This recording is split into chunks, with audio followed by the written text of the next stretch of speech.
the one who quit the game. You must have me mistaken for somebody else. You are a great player.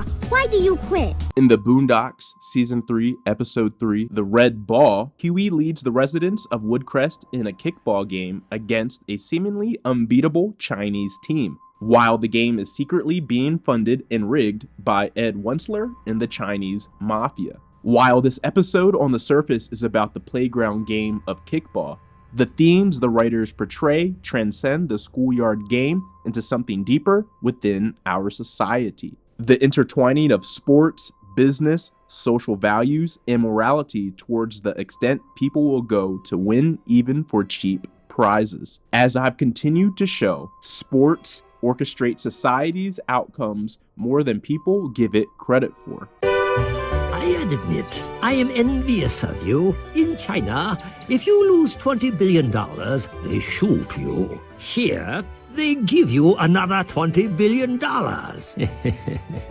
Amusing. The first thing discussed in the episode was how the American government bailed out the banks in the great 2008 financial crisis. As Long Do jokingly and soberly exclaims how monetary mismanagement by American billionaires largely goes unchecked and unpunished, unlike that of China.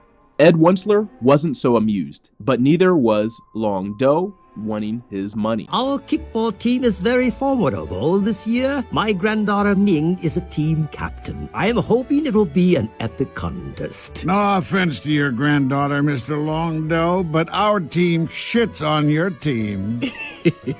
We'll see. I hate to spoil such a beautiful day with such a close friend talking about the unpleasantness of business. However, my associates are getting nervous. We need our money, all of it. That's not possible. Unfortunate.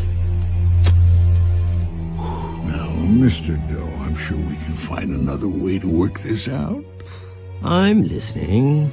Say, how's your gambling addiction? Much better. Now. But in typical prideful American gunslinging fashion, Mr. Wuncler raises the stakes and gambles with the lives of his residents in WoodCrest. No other race values the concept of luck more than Asians. It's sort of become a widespread cultural phenomenon. 8 in China and many Asian countries is considered a lucky number. So much so that the 2008 Summer Olympics in Beijing had their opening ceremony on August 8, 2008. Combine a high tolerance of risk and a fortified concept of luck, and you get why gambling is a big part of being Asian. The polarity of these countries leads to volatility, which is needed to make business decisions or offer opportunities of wager. Kickball is a team sport and league game. Similar to baseball with ancient roots in the Chinese Kuju, kickball is popular among youth around the world. It is a staple in PE classes within elementary schools. Kickball is referred to as soccer baseball, Chinese baseball, or football rounders. Some things to note in kickball: you can play with 3 outs, or go through the whole kicking order depending on how competitive you want the game. The pitcher must roll the ball so there's no bounce. You don't really need strikes, like I said, so keep pitching until the player kicks it. And if the ball is kicked above a certain height on the back wall, it's an automatic home run, or if you're playing outside, just if it's out of the field, or however you want to judge that. Last thing is you want to only have one runner on a base at a time. And that's the basics to kickball. What makes Mr. Wuncler's character so great is that it encompasses the role of the billionaires in America so well. With Ed's own mistakes, which ultimately wouldn't cost him much, it puts the lives of many individuals lesser in money and power than him at stake for total destruction. So he uses that to his advantage with fear. 美方声称要经营中国，但不寻求冲突。实际上，美方所谓的竞争，就是全方位的遏制、打压，就是你死我活的零和博弈。如果美方不踩刹车，继续沿着错误的道路狂飙下去，再多的护栏也挡不住脱轨翻车，陷入对抗冲突。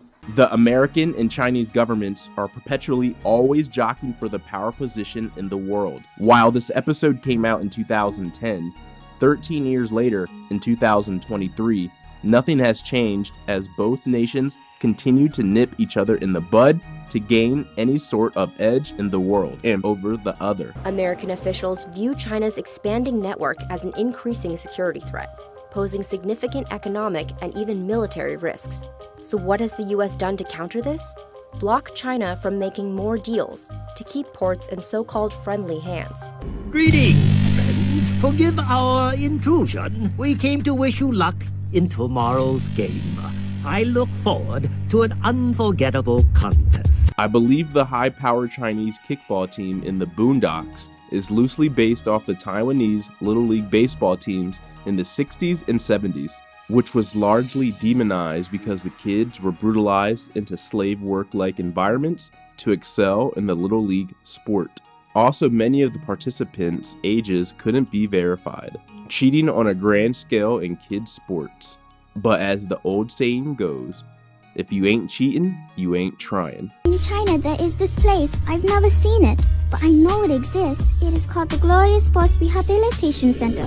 But really, it's a prison camp for athletes who have shamed their country by losing. My grandfather told me if I disgrace him with failure, he will send me there. I too dream of the day I can walk away from this game forever. I am not as lucky as you, who had that choice. To live in America. Statistically speaking, winning the Little League World Series is one of the hardest things to do in sports. The Republic of China won this tournament without giving up a single hit. One year, Little League banned every single international team just because they were too good. They went over a decade without losing a single game, and over a 3-decade span, outscored their opponents 661 to 82. They also caused multiple riots during World Series games, government spies and activists to beat each other with baseball bats in the bleachers, multiple police helicopters to be deployed, and multiple, quote, terrorists to be arrested. This all occurred during Little League games and was the result of a cheating system designed by the government solely to use Little League as a propaganda tool to overthrow the communist regime. When asked what it was like to play on the Republic of China, one of their players said, quote, "It was like hell." Another player says their coach threatened to kill them if they lost. A few years later, this coach was sentenced to prison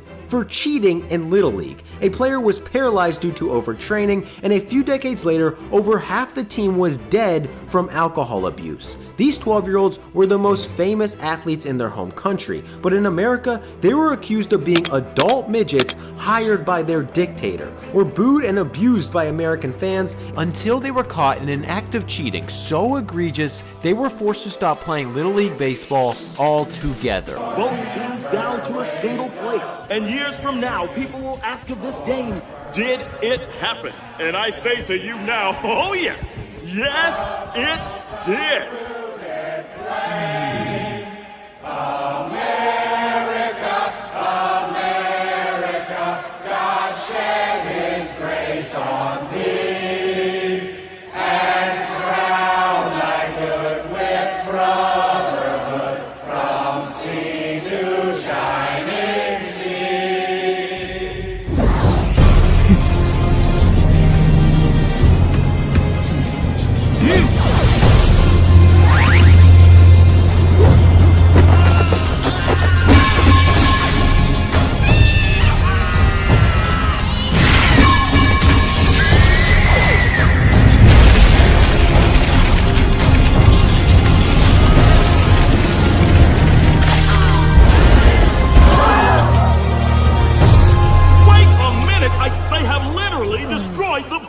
And those red balls are indestructible.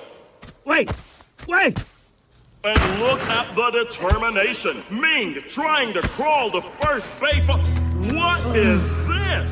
Freeman is on his feet. He's going to tag her out with the smoldering remains of the ball.